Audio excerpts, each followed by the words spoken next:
今天你要是把这道菜学会了，全村人都会夸你是大厨。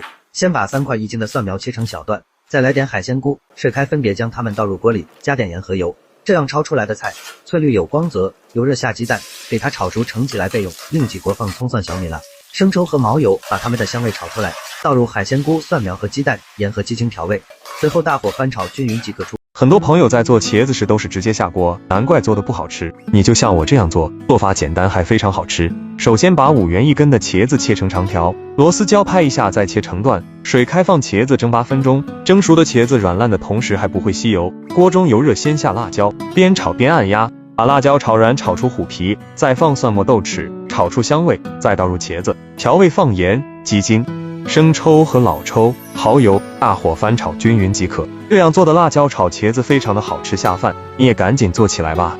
天气太热不想吃肉，那你可以试试像我这样烧一个猪血下饭吃。猪血我们先给它切成厚厚的薄片，水开放一点料酒，猪血下锅，给它烫个10多秒，马上捞出。油热给蒜末、小米辣炒出香味，再放点自己爱吃的酸菜，加入1碗清水，调味放盐、老抽、生抽、蚝油，再倒入猪血翻拌均匀，烧个2分钟。最后放点老公爱吃的韭菜，淋上一点水淀粉，收浓汤汁，就可以上桌啦。这样烧出来的猪血开胃又下饭，比浓肉都好吃，你也去试试吧。以后你家吃四季豆就像我这样炒，就算不放1滴肉，炒出来比吃肉都爽。油热，我们把清理干净的四季豆下锅炸，每天一道实用简单又好吃的家常菜。如果今天方便的话，就帮忙点个免费的小红心呗，非常感谢。炸至这样起皱皮，我们捞出来，锅牛底油，放干辣椒、蒜子，小火慢慢的煸香，再倒入长豆角，调味放盐、鸡精、蚝油、蒸鱼豉油。像我这样随便翻炒个20秒就马上可以开饭喽。如果你也喜欢吃四季豆，就赶紧动手去试。这个季节